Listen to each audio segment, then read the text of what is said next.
Shalom à toutes et à tous, on est content de se retrouver sur l'Idmod, comme chaque lundi soir. Le cours est bien sûr les Nishmat, Michel et Gérard Tananes, et la Tlachat Am Israël, que les otages reviennent et qu'on gagne rapidement cette guerre. Amen. Plusieurs infos importantes. Et premièrement, je vous annonce déjà que à la fin du mois, ce sera la campagne de dons de l'Idmod annuelle. On va fêter 10 ans, on célèbre 10 ans que l'Idmod existe. Ce sera le 30 mars. On rappellera tout ça plusieurs fois, première chose. Et deuxième chose, c'est bientôt pourri, mais je crois que le Rav Ackerman va nous parler de Hebron et des Matanot et Jonim. Je ne sais pas si tu le fais cette année, mais Ah oui, oui, j'imagine je que fais bien oui. sûr, j'ai oublié Nachon. Voilà. Et troisième chose, on a un cours particulier sur Purim maintenant avec le Rav Ackerman, donc on sort un petit peu du collator pour parler de la configuration spéciale, puisque ce sera jeudi le jeûne, vendredi ce sera le mysté pour l'ensemble du monde, et pour Jérusalem, ce sera le dimanche. Donc Purim Meshulash, c'est le thème. On va parler de la Halacha, de la Megillah et de la Haggadah sur ce Purim particulier pour cette année. Bechavod Rav Ackerman. Toda Rabba Baourti, et merci beaucoup pour cette belle introduction. Donc, maintenant, on étudie Purim, Meshulash, dans la Megillah et dans la Haggadah et dans la Halacha. Alors, on peut marquer comme ça. Là, j'ai sur le, dans la Halacha et dans la Haggadah. C'est-à-dire, alors, Halacha, il faut savoir comment on le marque, voilà. C'est-à-dire, et on va commencer par la Halacha. Simplement, d'abord, parce que c'est un sujet qui est important, on doit s'organiser en fonction.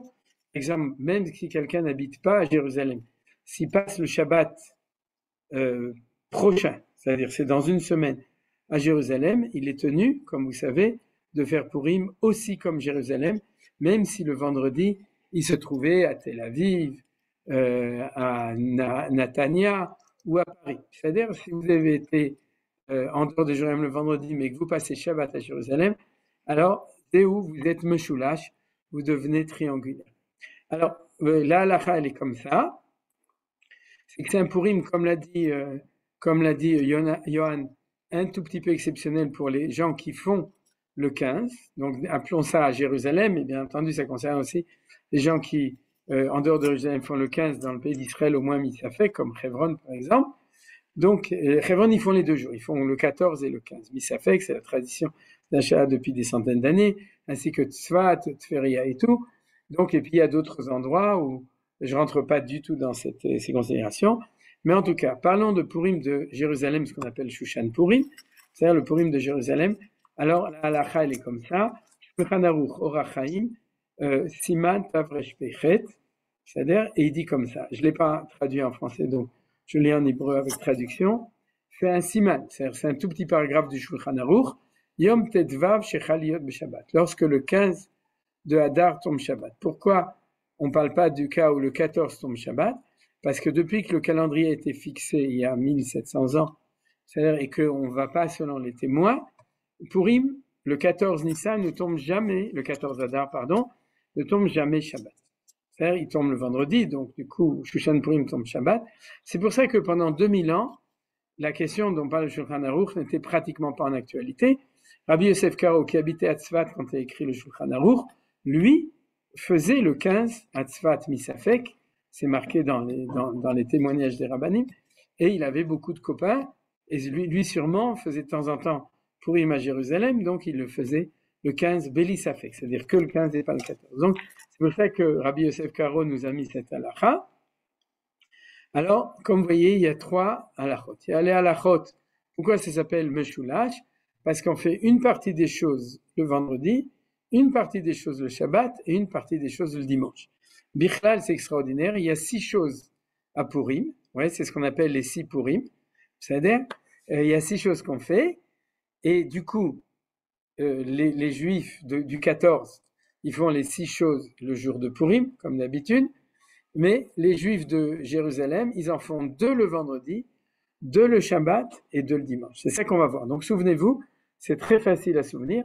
C'est Meshulash parce qu'il y a 3 jours. Il y a vendredi, Shabbat, dimanche, mais il y a 6 choses. On fait 2 jours vendredi, 2 jours Shabbat et 2 jours Yom Rishon, le dimanche. Alors, En Korima Megillah Be Shabbat, et la Magdimim Likrota Be'erev Shabbat. C'est la première chose qui est le vendredi, c'est qu'on va pas lire la Megillah le Shabbat, et donc on va avancer et la lire le vendredi, c'est-à-dire la Megillah. Pourquoi est-ce qu'on ne peut pas lire la Megillah le Shabbat? Parce que nos sages ont fait un décret sur le Lulav, sur le Shofar et sur la Megillah qui s'appelle le décret de Rabbah. Rabbah, c'est un Rav à l'époque en Babylonie, mais c'est un décret très ancien puisqu'il existait déjà à l'époque du Temple, comme on le voit dans la Mishnah de Maseret Sukkah et dans la Mishnah de Maseret, aussi Rosh Hashanah à propos du Lulav. C'est quoi? C'est que les Chachamim se sont inquiétés que si jamais on permet de sonner du chauffard le Shabbat, les gens vont prendre leur chauffard pour aller à la synagogue, pour sonner du chauffard. Or, à l'époque, il n'y avait pas des rouves, on n'avait pas le droit de porter. Ils vont transgresser l'interdiction minatora de la melacha de transporter pendant Shabbat. La même chose à propos du lulav, ils vont aller avec leur lulav à la synagogue, et puis ils vont transporter le lulav, donc ils vont transgresser. Et puis la même chose avec la Megillah, comme tout le monde a sa Megillah, ils vont apprendre, je simplifie les choses, c'est pas exactement ce qui est marqué dans la Gemara ou dans la Mishnah, mais pour comprendre les choses, ils vont aller avec leur Megillah à la synagogue, ils vont pas penser que c'est interdit, et puis ils vont transgresser. Bien entendu, les Talmidei Chachamim comme nous ne vont pas transgresser. Mais la Torah n'a pas été donnée aux sages, la Torah a été donnée à un peuple. Et dans le peuple, il y a toutes sortes de gens. Donc les Chachamim sont inquiétés des gens qui n'étaient pas aussi sages. Je vous rappelle que dans votre jeunesse, quand vous viviez à Paris, il y avait beaucoup de Juifs qui allaient à la synagogue avec le parapluie, avec la canne, avec le satellite sous les mains, et pourtant ils allaient tous les Shabbats à la synagogue. Et si ça se trouve, c'était votre père et votre mère. C'est-à-dire, ou bien ils allaient avec la poussette, avec les enfants. Et jusqu'à aujourd'hui, il y en a qui font Shabbat, et avec beaucoup de Messirut Nefesh, de ne pas travailler Shabbat, et pourtant, ils portent et transportent pendant Shabbat. Donc, ça explique pourquoi Rabbah avait raison de dire qu'il y a une Gzera pour ne pas faire ça. Donc, on lira jamais la Megillah Shabbat. Alors, qu'est-ce qu'on fait? Ou on repousse, ou on avance. Et du coup, pour la Megillah, on l'avance. Et pourquoi on l'avance? On verra pourquoi. On ne peut pas la repousser. Et du coup, on l'a fait le 14 avec tout le monde. C'est-à-dire tout le monde va lire la Megillah. Alors, pratiquement, jeudi soir prochain, pour tout le monde, on lit la Megillah, y compris à Jérusalem. Et vendredi soir prochain, tout le monde lit la Megillah, y compris à Jérusalem. À Jérusalem, on n'a pas l'habitude de passer de Ta'anit Esther à la lecture de la Megillah. C'est super kef. Vendredi matin. À Jeun. Non, je parle du jeudi soir. Oui, non, vendredi matin. Jeudi soir et vendredi matin. Voilà, exactement. Oui, qu'est-ce que j'ai dit? Jeudi matin? Vendredi soir. Vendredi soir. Non, je suis déjà dans le Kabbalah. Et vendredi matin, merci Abraham. Donc, jeudi soir et vendredi matin. Donc, on va tous passer du jeûne de Ta'anit Esther à Kriyat Megillah, ce qui n'est pas très agréable. Je rajoute pour dire une halakha importante. Les Chachamim ont interdit de manger avant la lecture de la Megillah à la fin du Ta'anit, parce que si on disait aux gens, d'abord vous mangez, vous buvez, et ensuite vous venez à la lecture de la Megillah à 8 heures du soir, je vous signe que les femmes et les enfants ne vont pas venir, parce qu'ils diront, on a couché les enfants, il faut que je reste, c'est pas grave, tu me liras la Megillah, etc. Les Chachamim, ils ont dit, si tu manges pas, alors tout le monde sera à la Megillah et vous verrez que ça marche, d'accord? Est-ce que ça interdit de boire quelque chose entre la fin de Ma'ariv ou sur le pouce dans la synagogue jusqu'au moment de la lecture de la Megillah, ou de prendre un petit morceau de gâteau ou un petit bonbon ou un petit truc pour se sentir à l'aise? Il n'y a aucune interdiction. C'est-à-dire, juste, souvenez-vous, interdiction d'organiser un kidouche à la synagogue, interdiction de rentrer à la maison pour manger quelque chose et après, ou d'organiser comme ça dans la synagogue. On le fait directement à la fin du jeûne, mais vous avez tout à fait le droit de manger, de boire quelque chose, même pendant la Megillah. Tout le monde peut prendre une bouteille d'eau, il ne faut pas faire Havdalah, il n'y a aucun problème, et boire quelque chose et manger un petit cracker pendant que vous lisez la Megillah pour ne pas craquer. Par contre, je vous rappelle une halakha importante. Si vous ratez le premier mot de la Megillah, vous ne pouvez pas rattraper, il faut relire toute la Megillah. Akoré le mafréa lo yatsa. Donc, il ne faut pas arriver en retard pour la Megillah, sinon vous devez chercher une autre Megillah. Il faut toujours être à l'heure, donc mieux vaut arriver un quart d'heure avant avec sa bouteille et son cracker et être sûr que vous allez entendre la Megillah du début jusqu'à la fin. Ça, c'est les problèmes d'organisation pratique qui font que la vie est agréable quand on fait la Torah comme il faut au niveau de la halakha. Voilà. Donc, cette année, pour tout le monde, y compris les Yerushalmim, c'est jeudi soir et vendredi matin. Comme vous avez expliqué, c'est la raison. De ce point de vue-là, il n'y a rien de plus au niveau de la halacha. La deuxième chose, c'est-à-dire que matanot le'evionim, on ne va pas le donner Shabbat, c'est évident, mais on ne va pas le donner non plus le dimanche, le jour où on fait le repas. On aurait pu imaginer que quand tu manges ton repas, tu donnes l'argent pour le repas, parce que les matanot le'evionim, c'est normalement d'après la halacha, c'est des victuailles pour qu'ils puissent avoir une belle seouda. Aujourd'hui, on donne de l'argent, mais on doit donner l'équivalent, d'une victuaille pour deux victuailles, un pour chaque évion. Excusez-moi, vous devez donner l'équivalent d'un repas minimal pour un premier évion et l'équivalent d'un repas minimum pour le deuxième évion. Ça veut dire, c'est marqué matanot la évionim. C'est au pluriel. Donc, 2 évionim, chacun un. Par exemple, si un falafel, avec un Coca-Cola, disons que c'est un repas ou un repas simple que les gens peuvent trouver dans un restaurant simple, c'est un sandwich avec une boisson, ça coûte, disons en Israël, 30 shekels, alors le minimum du matanot l'evionim que chacun doit donner, c'est 60 shekels. C'est-à-dire, maintenant, j'en profite pour dire que le Rambam dit qu'à la fin, la dernière halakha de Ilchot Purim, qu'il n'y a pas de plus grande simcha devant Akadosh Baruch Hu que de réjouir les pauvres. Donc, au lieu d'investir dans ce qu'appelle le Rambam la réjouissance de son estomac, investit dans la réjouissance des pauvres. Ça veut dire quoi? Je dis chaque année. Si votre budget, parce que vous invitez vos enfants, vos amis chez vous à la maison pour Seudat Purim avec 15 personnes, 20 personnes, 25 personnes, Baruch Hashem, ça tourne autour de plusieurs centaines de shkalim, alors mettez le même budget pour les pauvres. Ne radinez pas en disant oui, ça va, j'aurais donné 20 shekels, et pour vous avez dépensé 500, 700 shekels avec les boissons, avec le beau repas, etc. Si jamais vous faites partie des gens qui sortent et qui avaient la possibilité de sortir ce budget comme on sort chaque Shabbat, Baruch Hashem, pour une belle Seudat Purim, alors l'ordre de grandeur de Matanot Levionim doit être indexé à l'ordre de grandeur de votre Seuda. Et puis s'il faut économiser un peu dans la Seuda, économisez un peu dans la Seuda, et puis mettez un peu plus pour ma Seuda, pour les pauvres à qui vous allez donner. Donc tout ça, qu'est-ce qui se passe? On aurait pu imaginer qu'on doit donner le dimanche, le jour où on fait la Seuda, mais nos sages nous ont dit quelque chose de très intéressant. C'est que quand les Ani'im voient que dans la Megillah, on parle de Matanot Levionim, ils ont la langue pendue, ils peuvent plus attendre. Ça, c'est une psychologie très importante. Lorsque tu sais que tu vas recevoir quelque chose et que tu es Evion. Evion, ça vient non pas de l'eau d'Evion, parce qu'ils préfèrent le vin, c'est-à-dire surtout à Purim, mais ça vient du mot Te'avon. Bete'avon et Evion, c'est la même chose. Evion, c'est pas celui qui est pauvre, c'est celui qui n'en peut plus.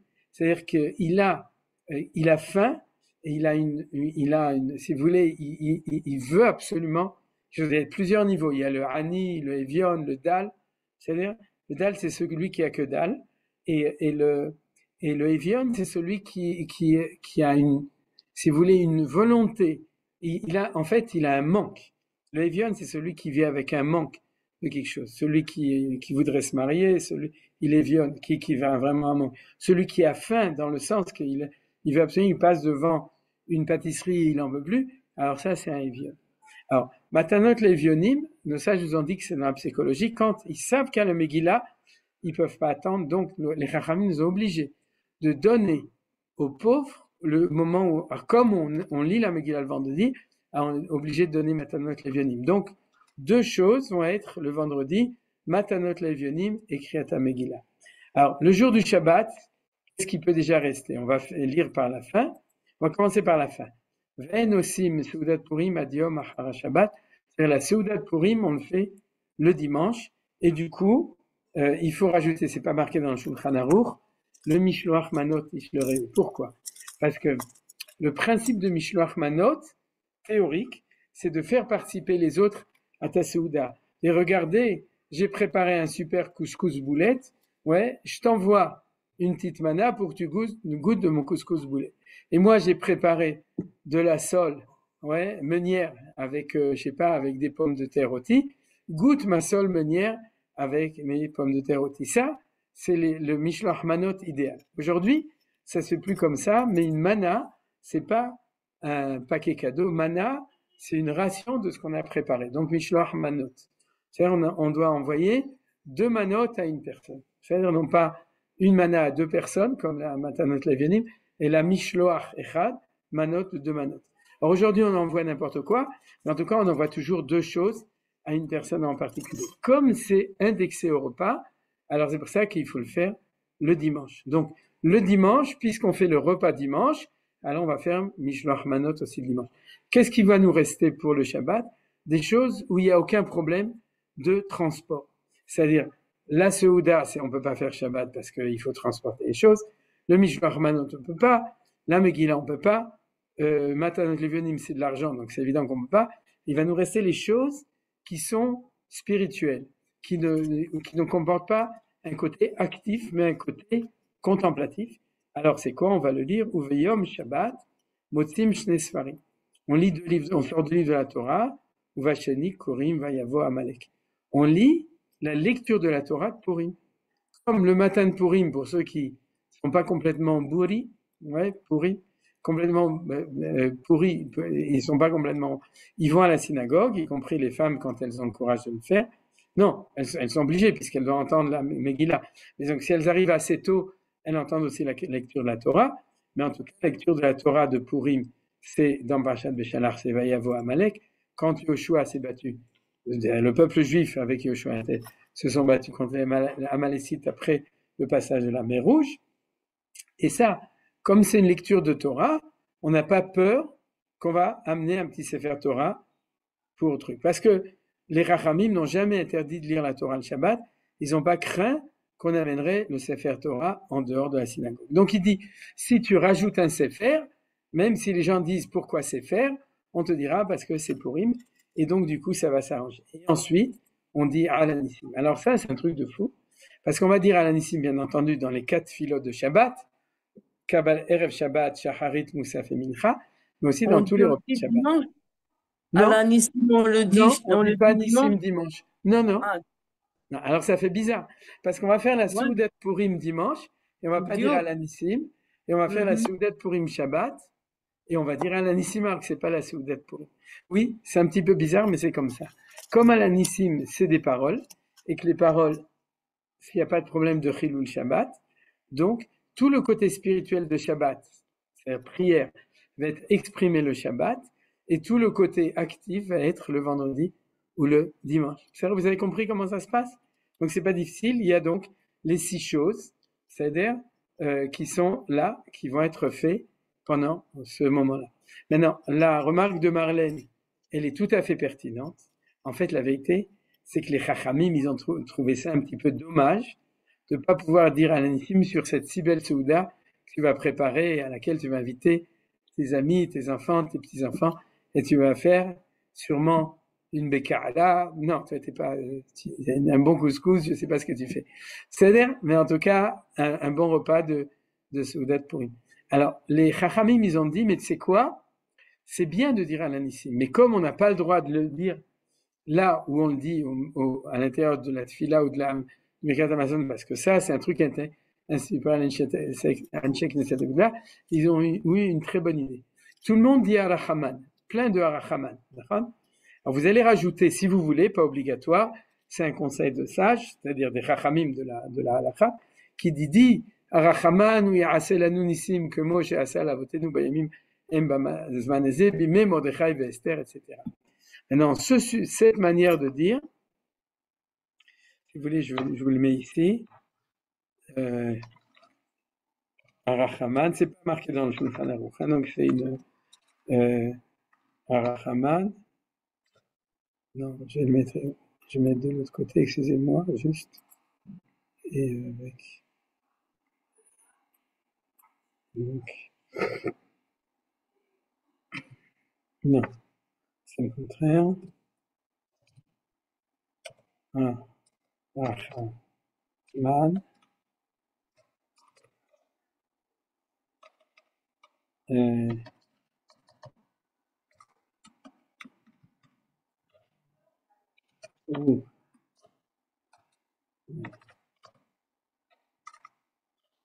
יעשה לנו ניסים, כמו שעשה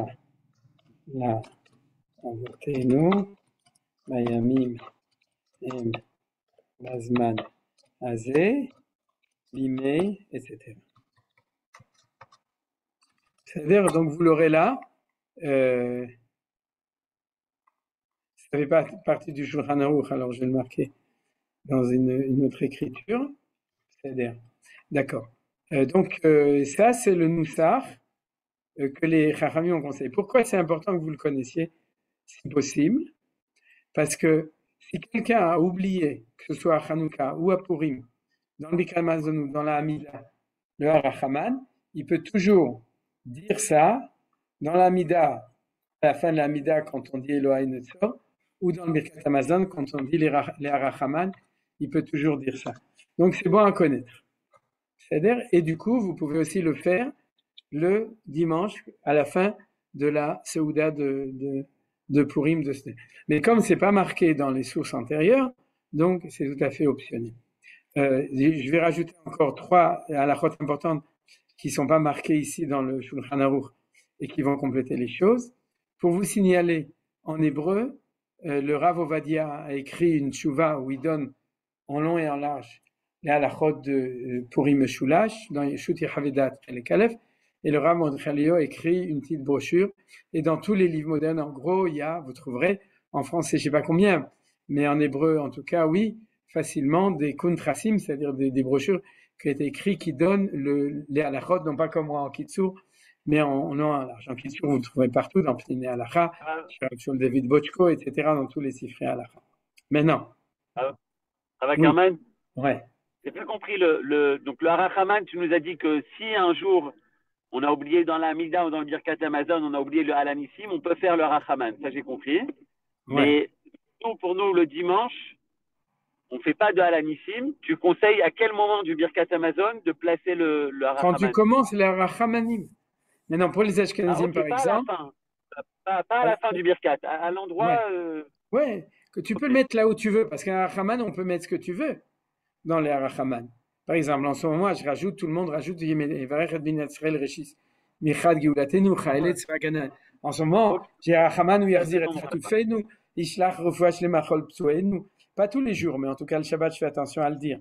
C'est-à-dire, et le mieux pour les Ashkenazim, c'est quand il y a les Harachaman de Shabbat et des fêtes. Harachaman, Shabbat, à ce moment-là, tu mets ce Harachaman. Pour les Sfaradim, je ne sais pas s'il y a. Mais tu peux le dire tout quand tu veux, Harachaman, c'est Chofshi de ajouter un Harachaman. Voilà. Maintenant, encore 2 ou 3 remarques halachiques qui sont mentionnées dans les poskim qui sont importants. Le premier, c'est à propos de la lecture de la Megillah, c'est que il y a un point extrêmement important dans Purim que tout le monde ne connaît pas. Je vais fermer le screen pour que je puisse vous voir pendant ce temps-là, puisqu'on a fini avec le texte. C'est qu'il y a 3 fêtes où on a une mitzvah de Pirsumei Nissa. Pirsumei Nissa, c'est faire de la publicité sur le miracle qu'il y a eu. Alors, à Pessah, la mitzvah de Pirsumei Nissa, c'est l'Arba Kosot Shel Yain. Les 4 verres de vin, c'est le Pirsumei Nissa. Maintenant, combien c'est proclamé? Pas grand-chose, puisque c'est proclamé à la maison avec nos invités. Mais nos sages, dans leur grandeur de sagesse, savaient que c'est comme ça qu'ils voulaient qu'on fasse de la publicité. Vous savez que les panneaux publicitaires, on peut les mettre sur l'écran à la maison ou sur des écrans total à l'extérieur, c'est-à-dire sur les routes, etc. Alors, pour les Arba Kosot, ils ont voulu que ce soit à l'intérieur de la cellule familiale. Il y a le deuxième, c'est à Hanouka, ils ont voulu qu'on mette la Hanoukia devant la porte de la maison. Et à Purim, ils ont voulu qu'on lise la Megillah à la synagogue avec tout le monde. C'est pour ça qu'il faut savoir que chaque année, les gens qui peuvent ne doivent pas lire la Megillah chez eux à la maison en catimini. C'est-à-dire, c'est toujours permis, mais vous perdez le Pirsumei Nissa. C'est équivalent à quelqu'un qui allumerait sa Hanoukia à l'intérieur de la maison. Il a eu la Megillah, il n'a pas eu le Pirsumei Nissa de la Megillah. Le Pirsumei Nissa de la Megillah, vous l'avez que à la synagogue. Et si possible, il faut dans chaque synagogue organiser un minyan central où vous avez tout le monde, comme ça se fait le soir. Par exemple, vous avez le choix entre la grande lecture dans la grande synagogue avec 2000 personnes, avec le brouhaha, etc. Et vous êtes sûr que vous allez entendre, parce qu'il y a aussi un problème d'être sûr qu'on va entendre. Mais si vous pouvez entendre, vous devez toujours préférer la grande lecture, même si on vous dit non, t'inquiète pas, on s'organise un petit minyan comme d'habitude dans le Miklat à 20 personnes. Là-bas, c'est calme, il n'y a que des vieux, il n'y a pas de jeunes, il n'y a pas de famille. Et du coup, en une demi-heure, on a fini la Megillah, tranquillos, etc. Sachez que vous ne faites pas un vrai Pirsum Nissa. Vous faites parce qu'il y a 10 personnes, parce que le minimum du Pirsum Nissa, c'est 10 personnes, mais c'est pas un vrai Pirsum Nissa avec le Hidur Mitzvah, d'accord?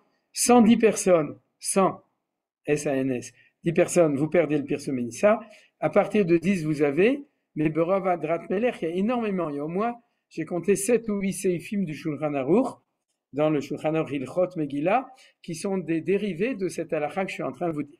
C'est-à-dire du dérivé de ce grand principe que le Pirsum Nissa, souvenez-vous, Hanouka, la menorah, on peut la mettre dans la fenêtre, on va la mettre dehors, on peut aussi la mettre là où il n'y a pas du tout Pirsum Nissa.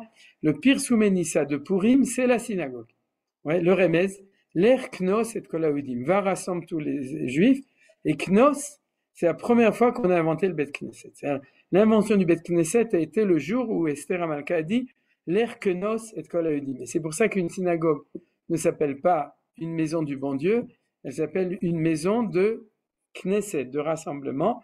Et c'est pour ça que un des dérivés essentiels, c'est la Takanat Rachamim Anshe Knesset Agdola, que Megillat Esther, si tu veux du Pirsum Haness, il faut que ce soit lu en grande pompe dans la synagogue. Et théoriquement, d'après la halakha, si tu as 3 synagogues dans un village, toutes les 3 synagogues, une fois par an, doivent se rassembler et faire une seule lecture, c'est la lecture de Megillat Esther. C'est-à-dire le soir et le matin. C'est pour ça, même le matin, il faut organiser un minyan à 8 heures de toute la communauté, et tous ceux qui peuvent doivent aller, y compris les femmes, y compris les enfants, à la lecture merkazite du matin, si c'est possible. Maintenant, sinon, non.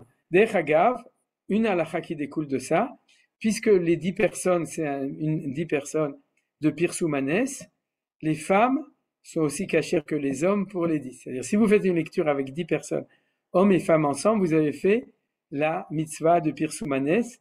On n'a pas besoin que ce soit que des hommes. Ouais, Noémie, elle est contente. C'est-à-dire, est-ce que les enfants aussi, les femmes et les enfants d'abord? Alors ça, c'est marqué dans un commentaire du Roche, Perek Aleph, Maseret Megillah, Siman Vav, le Marach Orzarwa pose la question. Si vous me posez mon avis, je pense que non. Parce que quand tu fais de la publicité, il ne faut pas seulement que toi, tu dis devant 10 personnes, il faut aussi qu'il y ait 10 personnes qui reçoivent la publicité. À mesure où on dit que quelqu'un qui part bar mitzvah, il est par badat, s'il n'est pas bar dat, il n'est pas bar Pirsum Haness. Donc, même si la question est restée et qu'on pourrait dire, ça fait que Drabanan, le Kula, on peut faire toutes sortes de choses, la logique de la chose, les Ani Udati, c'est qu'ils vont compter 10 adultes bar mitzvah pour que ce soit Pirsum Haness. Voilà. Donc, pourquoi je vous dis tout ça?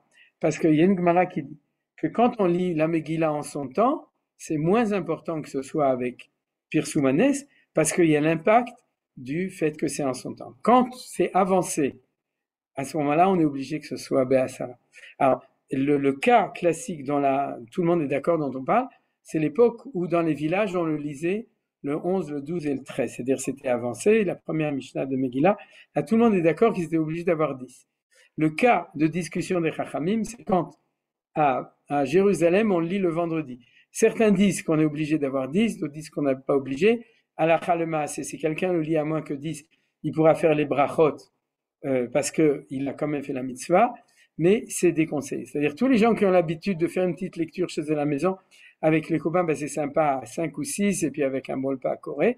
Pour les Yerushalmim cette année, sérieux s'abstenir, allez dans votre synagogue, parce que Bémet, Raoui Lachmir, c'est important dans ce cas-là, pour les Yerushalmim, pas ceux d'en dehors où c'est leur jour, mais pour les Yerushalmim, alors choisissez un bon minyan où il y a 10 personnes. C'était la première halakha que je voulais dire en plus. La deuxième, c'est qu'il y a un grand commentateur qui s'appelle le Maharal Bach, un rabbi, je ne sais plus quoi, Ibn Habib, ouais, qui a dit que lui, il pensait que la mitzvah de la Seouda, mais non, c'était le Shabbat. C'était pas le dimanche, c'était le Shabbat. Alors ça a fait plein de discussions, tout le monde en parle. Le Maasé, tout le monde est d'accord que c'est le dimanche parce que le Shulchan Aruch, le Rif, etc., on dit que c'était le dimanche. Mais les gens disent, les pieux qui veulent rajouter un tout petit truc le Shabbat à un repas, et le mieux c'est Seuda Shlishit, de rajouter une petite salade, un petit peu de saumon fumé, un beau gâteau spécial, et de dire ça, je le mange, l'Ichvod Seudat Purim à Jérusalem, et que ce soit l'Ichvod Seudat Purim, il a fait meot, c'est très bien. Pourquoi Seudat Shlishi? Parce que Seudat Purim, c'est toujours l'après-midi. Donc, le mieux, c'est de le rajouter à Seudat Shlishit, de le rajouter la semaine prochaine, et dire ça, c'est en l'honneur de Purim, au cas où le Maharal Bach, il avait raison, c'est-à-dire de faire. Ça coûte rien, et il a fait. C'est absolument pas obligatoire. Ceux qui le font pas, ils sont pas obligés de le faire. Troisième remarque importante et dernière remarque, c'est que il y a marqué dans la Mishnah, et le Shulchan Aruch ne l'a pas mentionné, mais le Rambam l'a mentionné, on va tout de suite le voir. Dans la Gemara, il y a marqué que comme on ne pouvait pas lire la Megillah le jour de Purim, parce qu'on avait peur qu'on transporte, alors le Chacham de la synagogue, il avait l'habitude d'être Shoel Vedoresh Beinyanei Purim Beyom Shabbat. C'est-à-dire, au lieu de lire la Megillah, on racontait un Dvar Torah sur la Megillah au moment, pendant Shabbat, le matin ou le soir. C'est-à-dire les deux, c'est encore mieux, puisqu'on lit la Megillah 2 fois, mais au moins une fois, ça c'est pas marqué qu'il faut le faire 2 fois, mais au moins une fois, il faut s'inquiéter que le Rav de la Kehila fasse un Dvar Torah en disant, puisqu'aujourd'hui on ne peut pas lire, je vais vous raconter des belles drachot sur Purim en Halacha ou Agada, etc.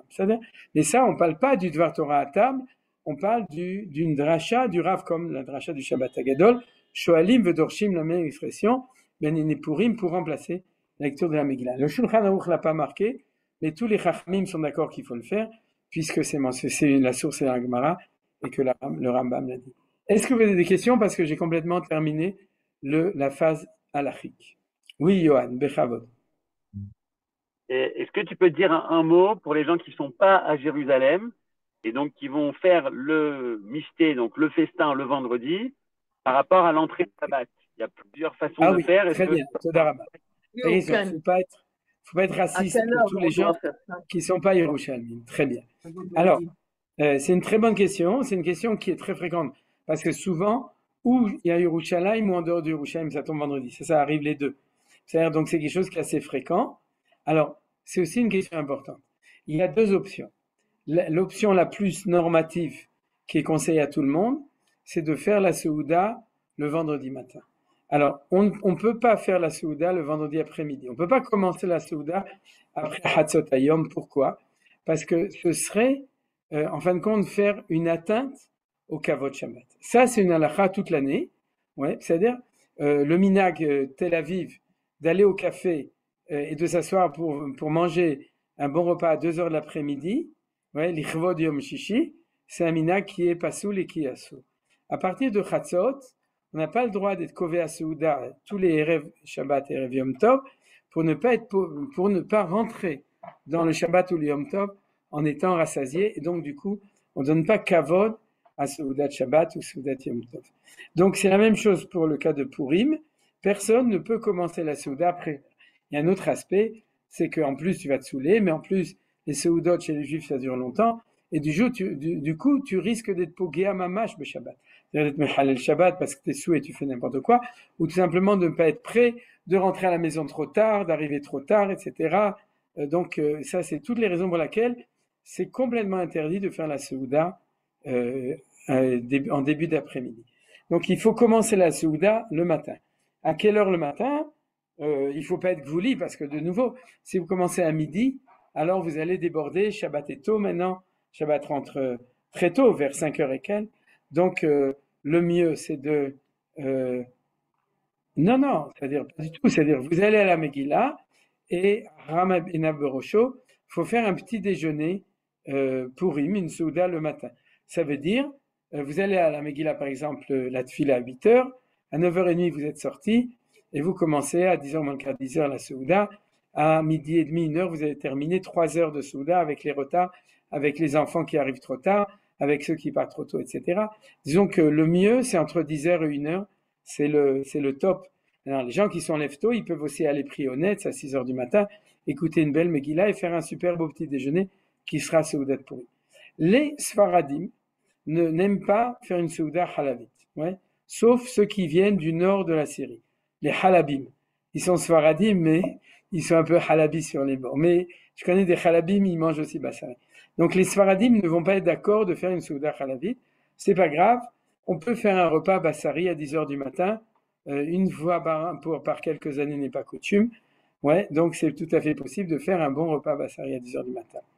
Les kabbalistes, ouais, mangent que Bassari, Souda de Purim, et ils mangent toute l'année la Souda le matin.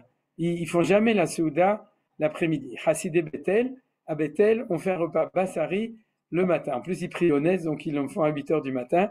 Et c'est-à-dire, bon, donc ça prouve que le vendredi, vous pouvez tous faire comme les kabbalistes, faire un bon repas Bassari le matin. Il faut faire attention à pas trop manger de nouveau. Chacun doit savoir pour arriver à la Souda de Shabbat qui va être vers 6-7 heures, et 7 heures plus tôt, et vous soyez comment ça s'appelle ça, vous ayez de l'appétit. Odioter, la mitzvah de boire plus, c'est dans la Souda de Purim, c'est jamais la veille au soir, après la Migila du soir. Les minagés goïm de se saouler le soir, c'est pas minag Israël, à la Chaou. Le minag, c'est le besoumé le matin pendant la Souda. Et il faut aussi, d'abord, il faut jamais se saouler, mais celui qui se saoule, il doit faire attention à être en état d'ivriout, ébriété. Non, c'est le contraire, de ne pas être en état d'ébriété quand rentre Shabbat. Et au moment de Kabbalat Shabbat, il faut être Mechabet Shabbat, c'est aussi de ne pas être Mechabet Shabbat. Si on dort, on vomit, ou on est tout simplement complètement rond à cause de la Souda de Purim. Donc c'est pas du kavod de Shabbat Bichlal. La Hacham Elina Berosho, celui qui boit un peu plus, il doit savoir que s'il boit de 10h à 11h, qu'à 4h, même s'il a fait une bonne sieste, qu'il sera remis d'aplomb et qu'il va pouvoir aller à la synagogue pour prier comme un Ben Adam. Voilà, ça c'est le Derech Hachi normalite pour les gens d'en dehors de Jérusalem. Maintenant, il y a un din tout à fait exceptionnel qui est aussi possible pour les gens qui savent le faire. Moi, je l'ai fait plusieurs fois, c'est extraordinaire. C'est de faire un seul repas qui commence par Purim et qui finit par le repas de Shabbat. C'est-à-dire que vous faites un seul repas, vous commencez Bémet 1 heure avant Shabbat, vous faites la Seudat de Purim et vous faites et vous continuez par un repas de Shabbat. Comment on fait ça? On fait Netilat Yadayim avant Shabbat, ça peut être 1 heure, 2 heures, c'est le temps que ça vous prend de Seudat de Purim. Vous faites Motzi sur une seule, sur ce que vous faites Motzi, c'est-à-dire. Ensuite, vous faites la Seudat de Purim comme d'habitude. Et puis au moment de l'heure de Kabbalat Shabbat, je ne parle pas de Knisat Shabbat, non, je ne parle pas de Tzeta Kochavim. Au moment habituel de Kabbalat Shabbat, vous arrêtez la Seuda, vous allez prier Kabbalat Shabbat et que Kabbalat Shabbat. Alors, nous, par exemple, la fois on l'avait fait, c'est que Kabbalat Shabbat, c'est pas Arvit, on l'avait fait avec les gens de Seuda. On n'a pas besoin de minyan pour faire Kabbalat Shabbat. On était à moitié rond, on chantait, on dansait, on était excités, c'était extraordinaire. On a fait Karl Bach, bien entendu, et on a fait comme ça une très belle Kabbalat Shabbat extraordinaire, je m'en souviens encore aujourd'hui. Grâce à un peu de vin, on avait une tfila, mamash magnifique. Et une fois qu'on a fini Kabbalat Shabbat, on recouvre le repas, pores mapa, on recouvre le pain, et puis on met 2 halot, on recouvre le pain, on fait kiddush, c'est-à-dire, et on mange les 2 halot ou mekadesh, c'est-à-dire sans faire birkat hamazon. C'est-à-dire qu'on est. Et attends, on n'a pas fini, man. À ce moment-là, pores mapa, on recouvre le pain et tout ce qui est mésonote, mais surtout on recouvre le pain, on met 2 halot, on fait kiddush sur du vin, et ensuite, sans faire motzi, on mange les 2 halot, puisque on avait déjà fait motzi avant. Si à Esser Haddad, pendant Kabbalat Shabbat, vous avez complètement oublié, vous étiez au milieu du repas, vous pouvez faire motzi, vous devez. À ce moment-là, il fallait faire Birkat Hamazon avant. Normalement, on ne fait pas Birkat Hamazon. On fait Pores Mapa Mokadesh, on continue le repas. Quand on finit le repas, on fait Birkat Hamazon avec Retse, et je me souviens plus si on dit aussi Alanissim, parce que je n'ai pas repris la fin. Ouais, mais c'est-à-dire ça. Et une fois qu'on a fini tout ça, il y a un minyan organisé pour les gens qui font comme ça. En tout cas, c'était comme ça quand on l'avait fait. Et où on fait Arvit à partir de Baruch Hu en Kabbalat Shabbat. C'est-à-dire qu'on dit, par exemple, si le repas, vous allez, disons, le commencer après Kabbalat Shabbat vers 6 heures, alors on annonce qu'il y a un minyan à 7h30 au Bet HaKnesset pour faire Tfilat Arvit sans Kabbalat Shabbat. Alors ça, c'est une option exceptionnelle. Il faut connaître, savoir comment le faire. Et ça permet de ne pas être belachas. On se prépare pour Shabbat, on commence la Souda. Mais il faut être très, très, très organisé pour faire les choses de cette manière. Ouais. C'est une expérience. Moi, en tout cas, j'avais trouvé ça exceptionnel. Au contraire, c'est une manière de faire Zachor Veshamor, de lier la Souda de Purim avec la Souda de Shabbat. Chacun en son temps, faire les deux ensemble. Mais il faut être très, très organisé, que tous les gens avec qui vous faites savent comment faire. Et en général, il faut que des gens religieux. C'est quand même, il faut qui connaissent bien la halakha, qui connaissent bien. S'il y a des gens qui veulent le faire, alors d'ici la semaine prochaine, j'aurai le temps d'étudier la Hamamash. Ce que j'ai laissé un tout petit peu en suspens, c'est ce qu'on fait avec le pain et puis le halanissim. En général, j'ai des machlokot, je vous dirai la halakha, le maaseh bediuk. Il y a des gens qui veulent, mais on va s'arrêter là au niveau de Bishu et Klal Anashim. Est-ce que, mission presque impossible, Besséder, d'accord. C'est pour ça que je vous ai dit, c'est compliqué, il faut être normal. Le normal, c'est de le faire le matin. Vous pouvez aller à la synagogue même à 8h du matin, prier comme il faut, le faire à 10h du matin, avec le retard, ça va faire du 10h30. Arrêter à 1h, tout le monde a le temps de rentrer chez soi, tout le monde a le temps de se préparer à Shabbat, de se reposer, de cuver son vin, à Kol Tov. Est-ce que vous avez des questions? On a fait un shiur de halakha, Yatsa. Est-ce que vous avez encore des questions? Non? Ok. Alors, si vous n'avez pas de questions, on va commencer le... question connexe. Alors, on va reprendre le texte de Purim Meshulash et on va continuer. Alors, d'ailleurs, on va continuer dans la halakha pour donner un point très intéressant. On va lire donc Maïmonide, c'est en français le Chod Megillah. On ne lit pas la Megillah Shabbat, c'est aussi un décret de crainte qu'on ne prenne la Megillah dans la main pour se rendre chez quelqu'un qui sait en faire la lecture et qu'on la déplace ainsi qu'à coudée dans le domaine public, car tout le monde est astreint à sa lecture. Mais tous, il y a le problème des tous, c'est-à-dire tous ne savent pas en faire la lecture. C'est pourquoi, si la date de la lecture de la Megillah tombe Shabbat, on avance la lecture le vendredi avant le Shabbat, on s'interroge, et ça c'est la deuxième halakha que je vous ai dit, on s'interroge et on explique, ça s'appelle Shoalim Vedorshim, une loi de Purim de Shabbat, pour rappeler que c'est Purim. Si vous voyez, c'est ce que je vous dis comme halakha spéciale. Halakha 14, comment cela s'applique-t-il? Le 14 Adar qui tombe Shabbat, les habitants des villes qui n'étaient pas entourées du muraille avancent lecture à la veille du Shabbat, et les habitants des villes qui étaient entourées de murailles la lisent à leur date qui est le 15. Ça n'existe pas, cette halakha de nos jours, parce que c'était qu'à l'époque du Temple.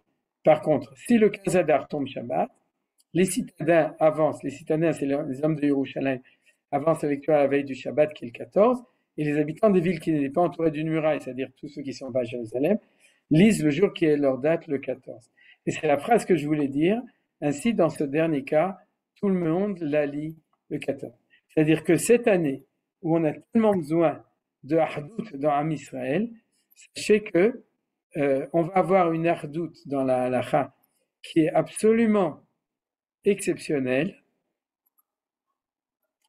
puisque on va avoir l'unité dans la lecture de la Megillah et de manière annexe aussi pour Matanot Levionim. C'est-à-dire que ça n'arrive qu'une fois tous les 4-5 ans, où tout le monde, tous les juifs du monde, lisent la Megillah le même jour. Et si on étudie profondément, alors beaucoup de commentaires ont dit, entre le Rav Kook, que les Chachamim voulaient exprès que Dafka, chaque année, ce ne soit pas au même moment, mais cette année, Baruch Hashem, l'exception confirme la règle, on va avoir une lecture de tous les juifs ensemble. C'est-à-dire tous les juifs vont lire la Megillah ensemble.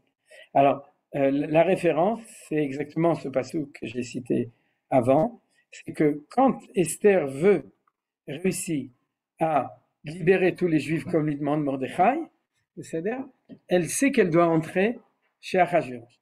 Elle sait que le sceptre d'Achashverosh, c'est pas sûr qu'il va lui tendre, et que s'il lui tend pas, elle va mourir. À mon avis, elle s'en fout un peu de mourir. Elle est prête pour sauver le peuple juif à mourir. Son problème, il est autre, c'est que si elle meurt, la victoire, il n'y aura pas de victoire ce sera la défaite. C'est-à-dire le projet de Mordechai d'aller implorer Achashverosh pour qu'il sauve les Hébreux, les Juifs, ça va rater. Donc il faut absolument qu'elle survive. Et pour ça, elle demande au peuple juif une chose, c'est-à-dire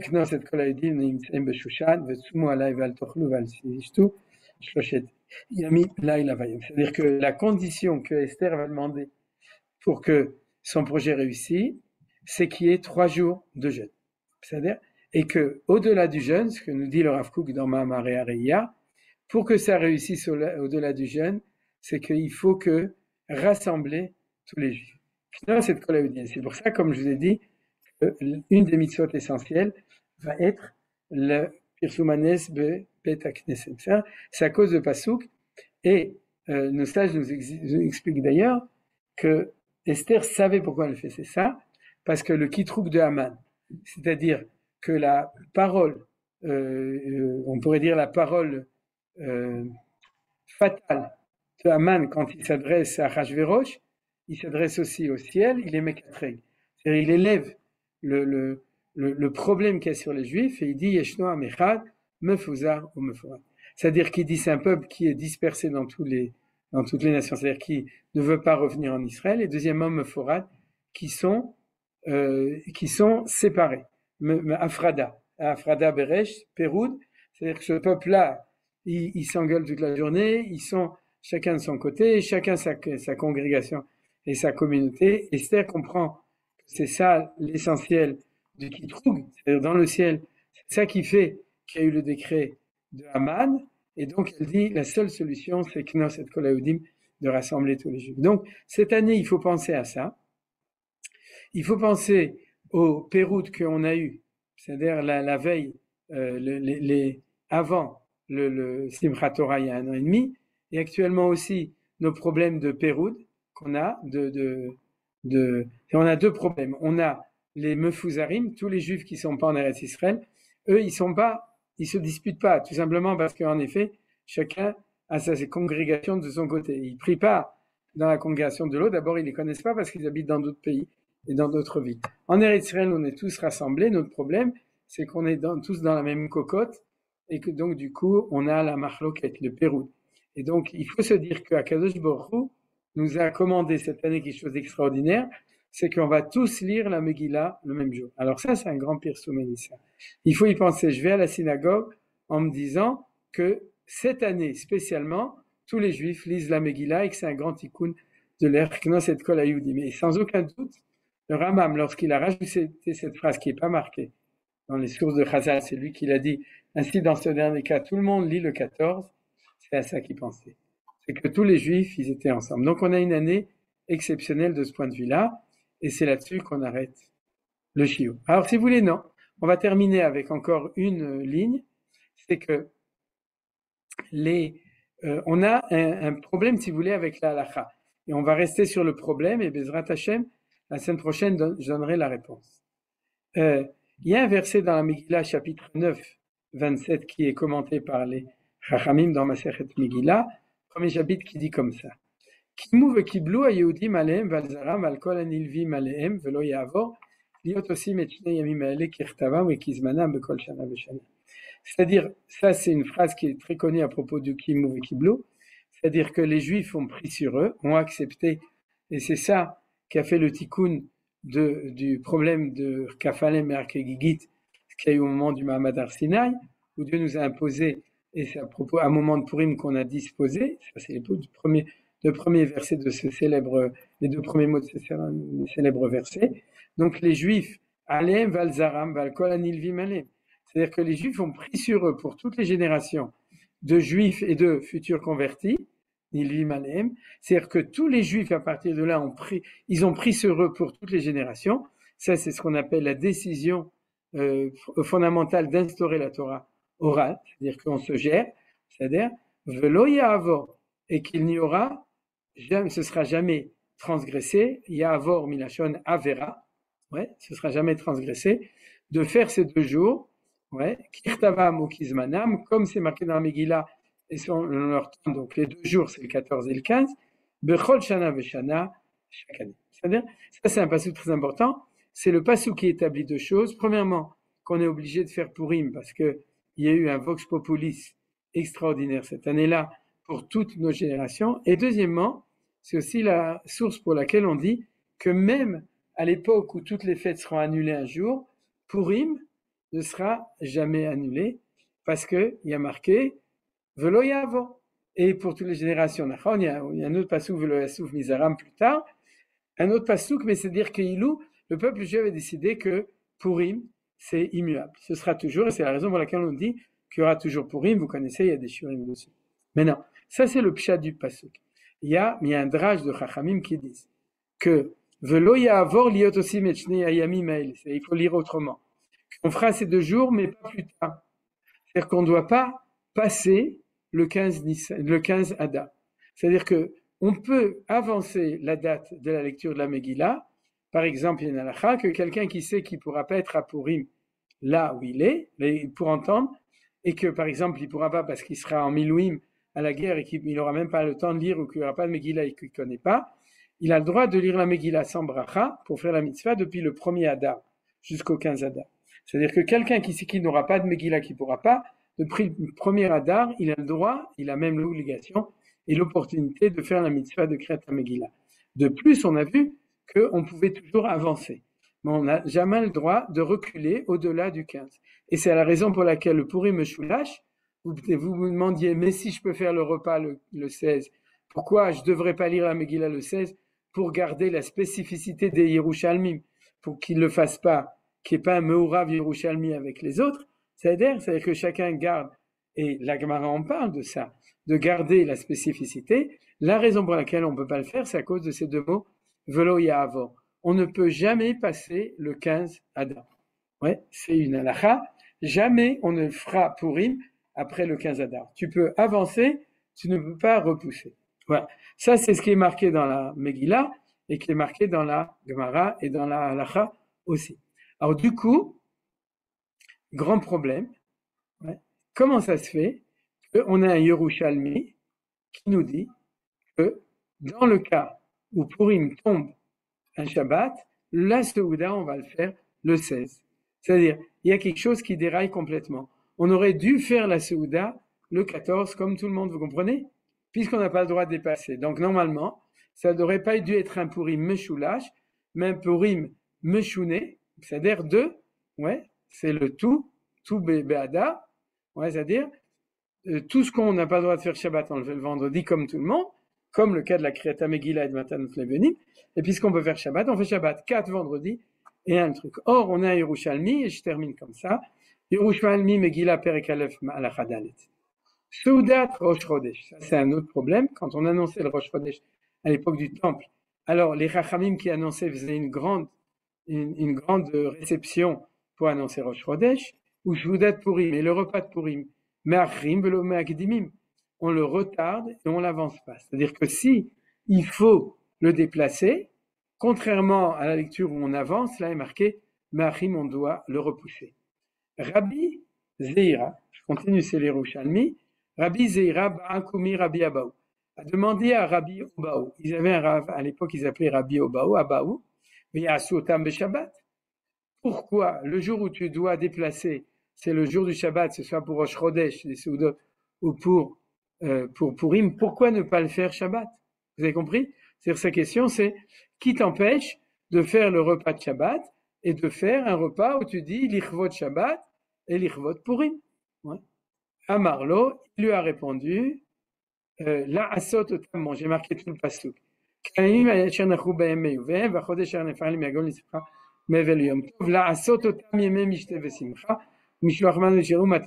Or, dans ce verset qui est le verset 22 du même chapitre, il a marqué La asot otam yeme mishte vesimcha.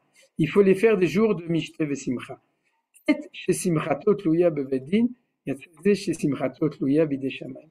Le Shabbat, la simcha des repas de Shabbat, c'est une simcha qui a été décidée par Dieu au moment de la création du monde.